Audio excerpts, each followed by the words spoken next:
5वां विश्राम कक्ष में। ये 5 जगह पत्नी बाएं भाग पर बैठती है। और इसके अलावा अन्य कोई भी पूजन करोगे तो फिर सीधे हाथ में बैठेगी। जहां केवल मात्र आपकी अर्धांगिनी केवल 5 जगह है ना। और बाकी जिसमें आपका, देखो दूसरा फार्मूला बताता हूँ। हाँ, बातें कौन कर रहा है इसमें?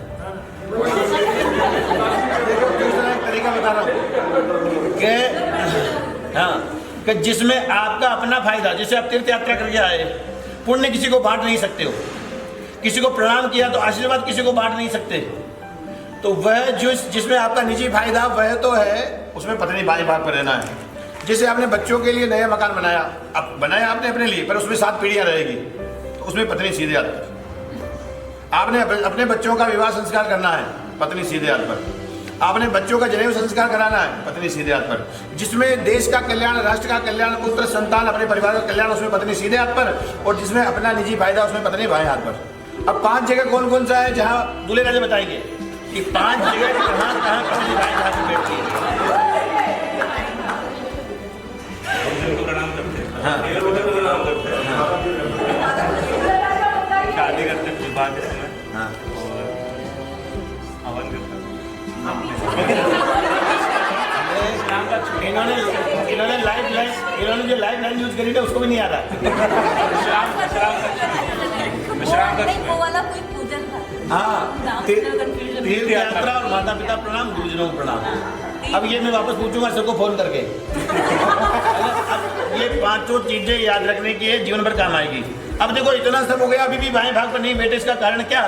बोले पुस्तक में ऐसा लिखा, शास्त्रों ने वर्णन किया है कि यज्ञ हो जाए, हवन हो जाए, अनुमति सहमति सब कुछ हो जाए, देवता ब्राह्मण अग्नि आदि सब उपस्थित हो जाए, लेकिन जब तक एक दूसरे जो है संकल्प नहीं करे, वचन नहीं दे एक दूसरे को कि हम जीवन भर इस प्रकार से साथ निभाएंगे, वह वचन नहीं होने तक कन्या कुंवारी है।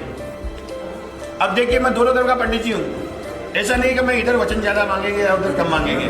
जो पुस्तक में लिखा था वो मैं बोलते जाऊंगा। आपने स्वीकार है तो बोलते जाए, और अस्वीकार है तो भी बोल सकते हैं।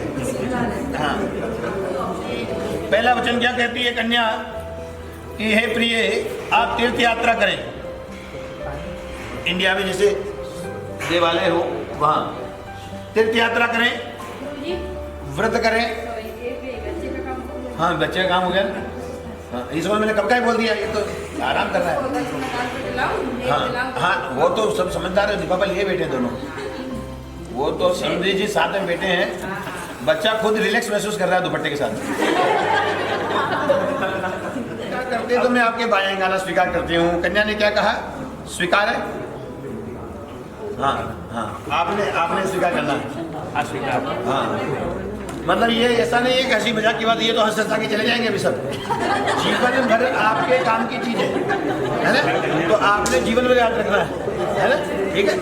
भव्य प्रधान कव्य प्रधान पितृस्य कव्य प्रधान पूजयेदा वामांगमायामि तदातो दीयम भाषेत कन्या वचनम द्वितीयम। दूसरा वचन कन्या क्या कह रही है, ध्यान से सुनिए, पीछे वाले में देखो, कह रही है कि आप देवताओं का पूजन करें, पितरों का पूजन करें। हमारे यहाँ परंपरा है, पूर्वजों का भी पूजन किया जाता है।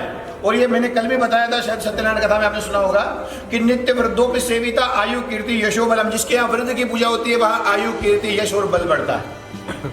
तो हमें क्या करना है? पूर्वजों का भी पूजन वर्ष में एक बार पूजन करना है, हवन करना है, और उनके निमित्त जो है यथा योग्य दान सामर्थ्य के द्वारा हम विधि पूर्वक पितृ पूजन और देव पूजन करेंगे।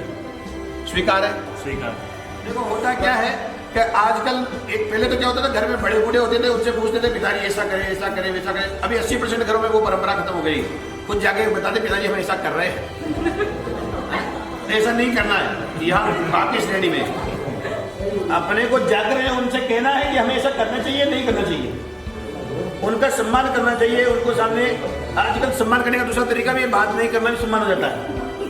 दूसरा तरीका ये भी है कि बड़े बूढ़े बैठे और मोबाइल उपयोग नहीं कर रहे तो सम्मान हो जाता है ना। मोबाइल और उनकी सलाह लेने के बाद में पत्नी की सलाह अवश्य ले।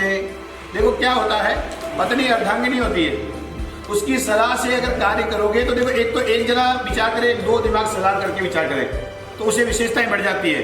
तो क्या कह रहे हैं कि गृहस्थ जीवन में अगर मेरी सलाह से काम करोगे तो मुझे बड़ा अच्छा लगेगा और मैं उसी अनुरूप काम करूंगी।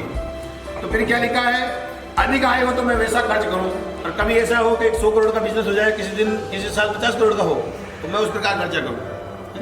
फिर मैं उसी प्रकार से अतिथियों की सेवा सत्कार करूं, बंधु रिश्तेदारों का सम्मान करूं, और अच्छा मुझे ज्ञान रहे, अच्छी मेरे अंदर योग्यता रहे, ऐसा मार्गदर्शन भी मुझे करें।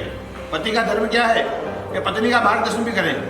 पति सलाह दे तो पत्नी को मानना भी है ना? स्वीकार है। कन्या कह रही कि आप देवालय बनवाएं, देवालय मंदिर आदि बनवाएं, बावड़ी, तालाब, कुआं, परोपकार के लिए कुछ कार्य करें। अभी स्थितियां ऐसी बनी पड़ी है कि परोपकार तो दूर की बात है, अपना अपना ही उपकार देखते हो, अपना भी कितना ही, अपन अपने बच्चे 2-4 घर के। पहले क्या होता था, 16-25 जने का सबका उपकार सोचते थे, गांव भर का सोचते थे। तो धीरे धीरे कहीं ना कहीं धर्म की ग्लानि हुई है। हानि होती तो ठीक थी, हानि की बड़ी चीज हो गई, वो उसका नाम है ग्लानि।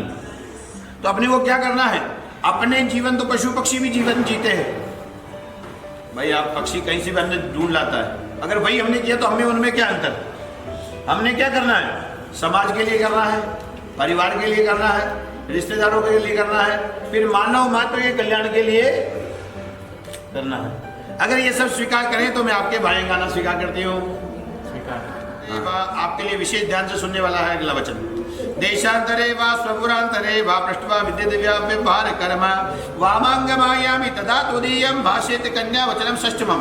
छठा वचन क्या कह रही है कि आप व्यापारिक दृष्टि से विदेश चले जाए, ऑस्ट्रेलिया, अमेरिका, स्विट्जरलैंड, किसी भी कंट्री चले जाए, तो वहां जाकर के वहां की वेशभूषा और वहां का जीवन अपने अंदर नहीं उतारे, वहां की संस्कृति में नहीं अपने को घुल मिल जाना है।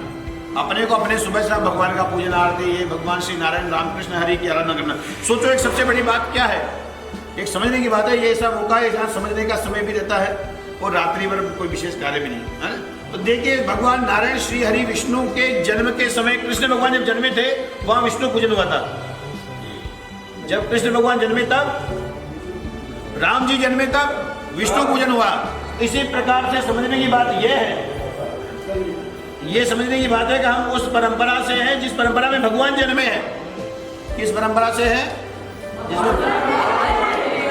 अब आप मान के चलिए कि हम उस परंपरा को अगर छोड़ करके किसी अन्य परंपरा में विश्वास रखते हैं तो दोष की भागी है। तो क्या लिखा है कि किसी भी देश में रहे, कैसा भी जीवन हो, लेकिन अपनी परंपरा संस्कृति को नहीं छोड़े, क्योंकि यहाँ इसमें बनना नहीं पड़ता, इसमें जन्मना पड़ता है, और जन्मने के लिए तब करना पड़ता है। तो अगर आप ये अपने देश के वेशभूषा, व्यवहार, आचरण और अधिक जो है अपने धर्म को माने, उसमें श्रद्धा रखें, तो मैं उसी के अनुसार। और दूसरी बात ये भी है, कहीं विदेश चले जाओ, प्रवास में कहीं चले जाओ तो भी मुझे जानकारी देना चाहिए। और ऐसा तो होगा कभी प्रवास में जाओ तो साथ लेके चलो, है? और कभी ऐसा होगा कहीं प्रवास में चले गए विदेश में तो भी कनेक्टिविटी बनी रहनी चाहिए। चलो स्वीकार है। आप जो है अधिक भाषण नहीं करें, वो कई लोग ज्यादा बोलते हैं, समझ में कुछ नहीं आता। एक तो अधिक भाषण न करें। फिर क्या लिखा है, अन्य स्त्रियों के साथ ज्यादा हास्य विनोद न करें, सदैव मेरे ऊपर प्रेम बनाए रखें, अपने से अधिक आयु वाली स्त्रियों को माता समझें, अपने से कम उम्र वाली स्त्रियों को बहन समझें, और मेरे ऊपर सदैव प्रेम बनाए रखें। स्वीकार है। अब ध्यान से सुनो, मैंने कहा था सुनना आपको, ये सब सच्चा के सुबह चले जाएंगे, जीवन भर के काम की चीजें है ना। उद्याने मद्यपानस्ते प्रग्रहे गमनम तथा पर पुंसा मृतिर्गीश गीतम हास्य यो वर्जय सदा। बोले क्या लिखा है, दूल्हे राजा वचन मांग रहे हैं, दुल्हन ने ध्यान से सुनना है। एकांत में उद्यान में न जावे, है ना। सोमपानस्ते, सोमपान यानी जहाँ मदिरा पान हो रहा है वहां भी न जावे। दूसरों से वृथा भाषण न करे, ज्यादा नहीं बोले, है ना। फिर क्या लिखा है, मेरी अनुमति का उल्लंघन न करें, है ना। क्या होता है, कभी कभी कोई चीज ऐसी होती है जिसमें सलाह से ही काम किया जाता है।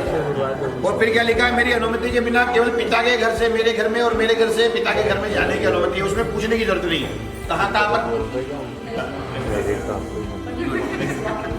Very good.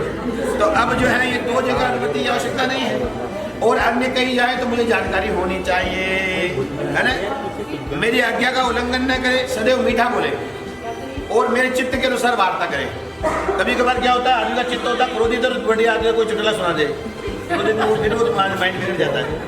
और कभी कभी हंसी मजाक का मूड और कभी पड़ोसन से लड़ाई हो गई तो वो फिर हंसी मजाक का मूड खराब हो जाता है। तो इसमें क्या लिखा, मेरे चित्त के अनुसार बात करें, है ना। फिर क्या लिखा है, सदैव मीठा बोले, अपने माता पिता का आदर सत्कार करें, उसी प्रकार से मेरे माता पिता का आज से आदर सत्कार करना है। दूल्हे राजा कह रहे हैं अतिथियों का सेवा सत्कार करना है। अतिथि आए तो उन्हें कहे आइए बैठिए जल पीजिए, ऐसा नहीं बाहर से फिल्म निपटा दी बोले नहीं है, बोलना उन्हें स्वागत करो, जल पीजिए बैठिए बिराजिए, है ना। अतिथियों का आदर सत्कार करें। अपने घर के जो देवालय है उसमें संध्या वंदन, प्रातः संध्या और रात्रि संध्या के समय दीप आदि पूजन करें, है ना। ऐसा नहीं हो कि भगवान का कोई मतलब ही नहीं, खाए पिए सो गए। आजकल 80% जीवन ऐसा हो गया, भगवान में जाने लगे और खुद खाए पिए। और उसके बाद क्या लिखा, सुशील भाव स्वभाव का आचरण करें, पतिव्रत धर्म का पालन करें और गृहस्थ धर्म में जितना हो हमारे परिवार का मान सम्मान बढ़े, प्रतिष्ठा बढ़े, ऐसा प्रयास करके जीवन को जीना है। दूल्हे राजा ने कन्या से बोला, स्वीकार।